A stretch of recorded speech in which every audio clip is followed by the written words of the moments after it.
आते हैं, आपका फीस जो बरकत से उठ कर लेकर के जाते हैं। तुम्हें पता नहीं है कि किसकी मज़ार पाक है, तुम्हें पता नहीं है ये कितना बाफायदा आस्ताना है। अरे मियाँ ये वो आस्ताना है कि जहाँ बड़े बड़े डॉक्टर और हुक्मा ये अपने आप पे फख्र करते हैं कि मेरे दिए हुए इंजेक्शन और मेरी दी हुई दवा से लोग फैज़याब होते हैं, शिफायाब होते हैं।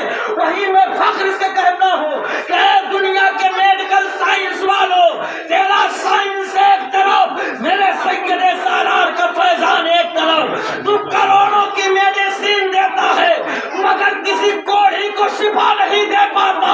ये करम है सैयदे सालार का कि उनके दर पर बहने वाले नाले के पानी से कोढ़ी नहा ले तो अल्लाह उसे शिफा दे देता है, गंजा नहा ले तो अल्लाह उसे बाल दे देता है, बे औलाद नहा ले तो अल्लाह उसे औलाद दे देता है, गूंगा नहा ले पी ले तो अल्लाह उसे आवाज दे देता है, और अगर अंधा नहा ले तो अल्लाह उसे बीमारी दे दिया करता है।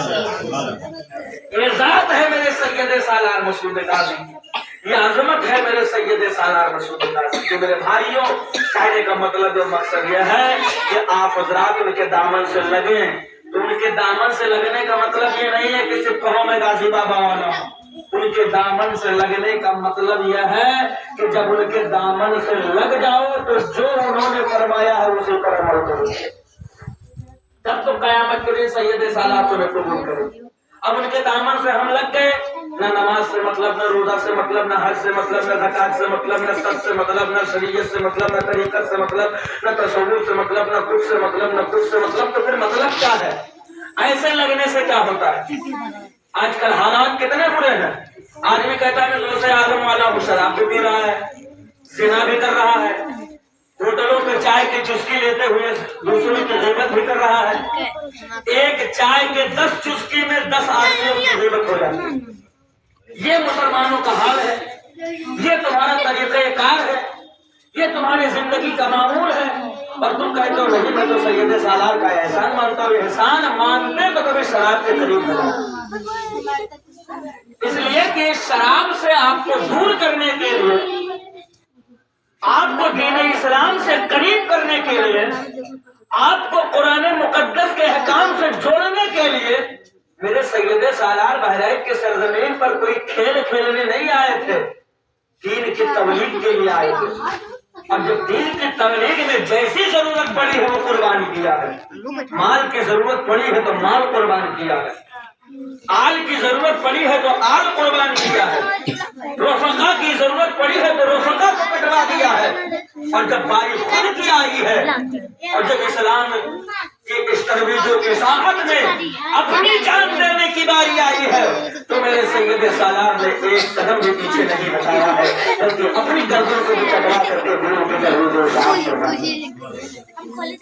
तो आज हमें और आपको करना ये चाहिए कि अगर उनका एहसान हम पर है, वाकई में उनसे अजान और नमाज़ें हमारे घर तक पहुंची है, तो हम और आपको उनके बताए हुए कामों पर अमल करना चाहिए कि नहीं करना चाहिए?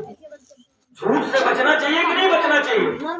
बुराई से बचना चाहिए कि नहीं बचना चाहिए? लिहाजा मेरे भाइयों, मेरे बुजुर्गों और मेरे दोस्तों, ये मदरसा ये न समझिए कि किसी एक शख्स का, मैंने तो बारहा कहा ये मदरसा किसी एक का नहीं होता, मदरसा रसूलुल्लाह का होता है। किसका होता है? रसूलुल्लाह। और रसूल खुदा के घर में हर उम्मती का हिस्सा होता है, समझ रहे हैं ना? अब आप यहाँ से जैसा फैज़ हासिल कर सकते हैं करिए। आपको पारा चाहिए यहाँ से मिलेगा, कुरान खानी के लिए बच्चे चाहिए यहाँ से मिलेगा, आपके जनाजे में मौलाना चाहिए यहाँ से मिलेगा, निकाह के लिए मौलाना चाहिए यहाँ से मिलेगा, ज़कात का मसला बताने के लिए यहाँ से मिलेगा। दुनिया की कोई भी जरूरत शरीयत के मुताल्लिक हो, इंशाअल्लाह ये मदरसा आपके साथ खड़ा है। अब बदले में हम आपसे क्या मांग रहे हैं? बदले में हम आपसे नहीं कर रहे हैं आप घर जमीन मदरसे के नाम पर, बदले में हमसे ये कह रहे हैं कि आप हमारे मदरसे में पढ़ाने वाले असातिज़ा की हौसला अफजाई कीजिए कि नहीं आप बहुत अच्छा काम कर रहे हैं, कहिए हम आपके साथ हैं, बस इतना ही काम। सालों गुजर जाता है, कोई चंदा नहीं। अलहाज सूफी मोहम्मद नईम बिस्मिल मसूदी कादरी चिश्ती साहब चिल्ला कहाँ से लेके आते हैं ये उनको पता है। कैसे मदरसीन की तनख्वाह निकालते हैं ये वो जानते हैं। इतना बड़ा इदारा बनवाया, पलस्तर, इसमें खर्चा लगा कि नहीं लगा? चंदा मामूली सा होता है, खर्चा बहुत बड़ा होता है, लाखों रुपया तो साल की तनख्वाह हो जाती है। लेकिन मैंने कई बार मरतबा कहा कि हजरत आप अपने जेब से कहाँ से करेंगे, कब तक के ये काम अपने जेब से करेंगे?